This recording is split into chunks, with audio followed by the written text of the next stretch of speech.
क्या कहना क्या चाहती हैं आप कि उनके जाने के बावजूद भी मैं यहाँ रहकर उनके बच्चे का ख्याल रखूंगी, बेबी सिटर बन जाऊंगी, यही कहना चाहती हैं क्या आप?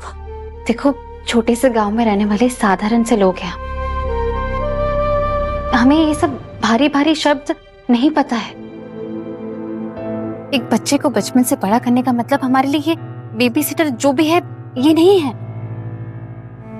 हम इसे काम की तरह नहीं लेते हैं, हम एक बच्चे के लिए अपनी जान भी दे सकते हैं। और अब जहां झनक को लगा था कि ये कोई आसान सा काम होगा, जो एहसान इन लोगों ने उस पर किए हैं उसे सड़क से उठाकर लाने का, घायल अवस्था में, पर उसकी तो डोर ही कटती नजर आ रही है अचानक से ऐसे बंधन में जो बंध रही है वो। अगर मेरी बात का बुरा लगा हो ना तो माफ कर देना। नहीं नहीं दीदी, माफी मुझे मांगनी चाहिए, आपको मेरी बात का बुरा लगा है, प्लीज प्लीज मुझे माफ कर दीजिए। नहीं नहीं, ऐसा कुछ नहीं है, तुम शहर में रही हो, वहीं पली बड़ी हो। नहीं दीदी, वाकई में मेरा वो कहने का मतलब था ही नहीं। मैं क्या करूं, इतना बुरा वक्त देखा है मैंने, इतनी मुश्किलों से बाहर निकल के आई हूं मैं समझती हूँ और मैं बिल्कुल भी गुस्सा नहीं हूँ तुमसे। अगर हम तुम्हारा दर्द कम करने में तुम्हारी मदद कर सके ना तो हमें बहुत अच्छा लगेगा। आप तो क्या, दुनिया में कोई भी मेरा दर्द कम नहीं कर सकता। क्यों? तुम्हारी माँ नहीं है?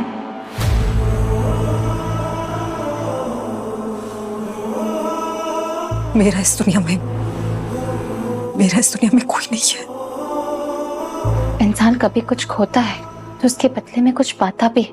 और कैसे तुमने कहा कि तुम्हारा कोई नहीं है, मैं कौन हूँ? हाँ, तुम्हें जब भी जरूरत लगे ना मैं हूँ। एक बार दोस्ती की है तो इतनी आसानी से नहीं टूटने दूंगी।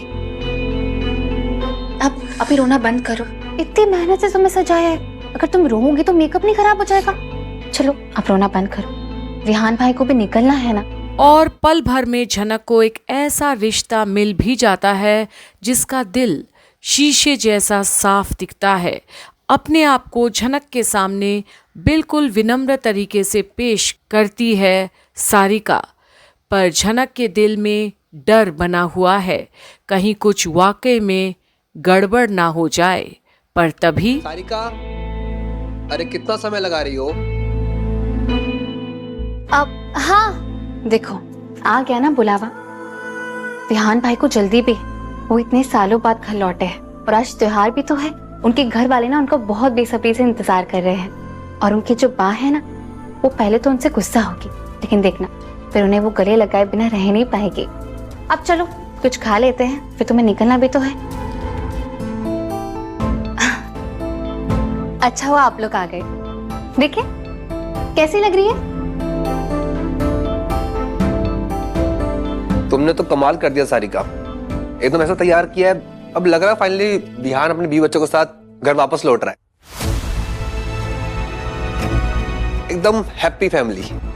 अरे यार अक्षर, सॉरी अब नाटक है ना यार। मेरा मतलब है मुझे देख के ऐसा लग रहा है तो बाकी सबको देख के नहीं लगेगा ना। अब सच क्या है ये तो सिर्फ हम लोग जानते हैं।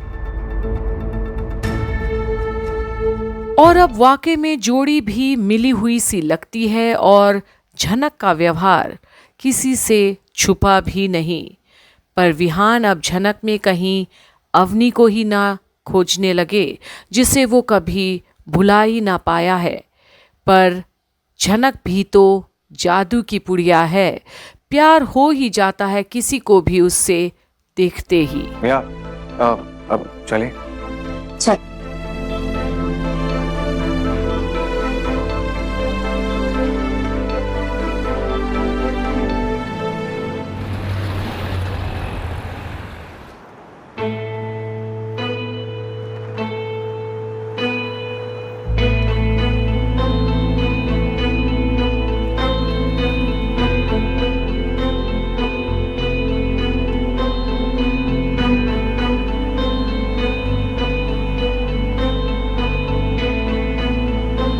सुनना, हितेश भाई से बात हुई थी, वो बोल रहे थे कि घर की नई बहू की बूंदी खाई की रस्म के लिए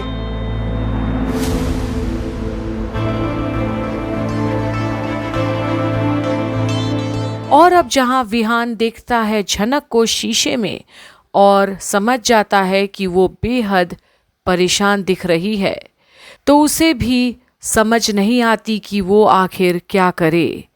इस मुश्किल से आखिर कैसे निकले खुद भी वो। मुंह दिखाई।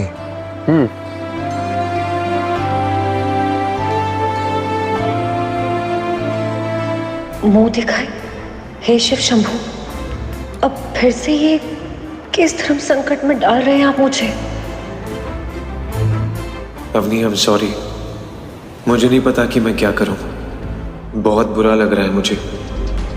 खुद से घिन आ रही है कि मैं किसी और को तुम्हारी पहचान देकर घर ले जा रहा हूं। आई होप तुम मुझे माफ कर पाओगी। मैं ये सब सिर्फ अपने बेटे आहान के लिए कर रहा हूं।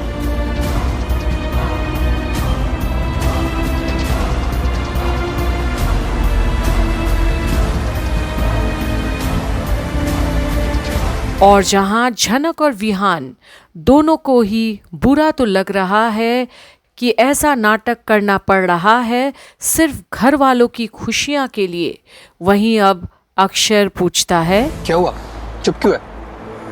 नहीं, ठीक है। अगर बाबूजी चाहते हैं तो। और फिर वो तेरे कलकत्ता वाले दोस्तों को बुलाने की बात भी हुई थी। हाँ, ऑफ कोर्स। कोलकाता वाले दोस्तों को तो बुलाऊंगा ही ना। उनको कैसे भूल सकता हूँ। वो एक लड़का था ना तेरा बेस्ट फ्रेंड, कोई आईटी कंपनी बड़ी पोस्ट पर, आई थिंक। वो भी इंडिया में ही है ना? हाँ, इंडिया में ही है। पिछली बार उसे मिल नहीं पाया था, तो इस बार मैं कोई चांस लेना चाहता हूँ। मिलूंगा उससे भी जरूर। आईटी कंपनी में? कोलकाता से? किसकी बात कर रहे हैं? कहीं अनिरुद्ध तो नहीं? हे शिव शंभू, आप एक धर्म संकट में मुझे पहले ही डाल चुके हैं, अब दूसरे में भी डाल रहे हैं।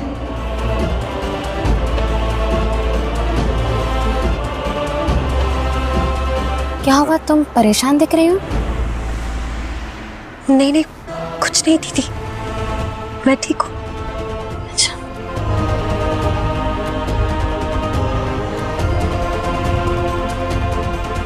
शायद मैं ही ज्यादा सोच रही हूँ। शायद वो दोस्त सरजी नहीं है। इतने सारे लोग कोलकाता में रहते हैं जो आईटी कंपनी में काम करते हैं।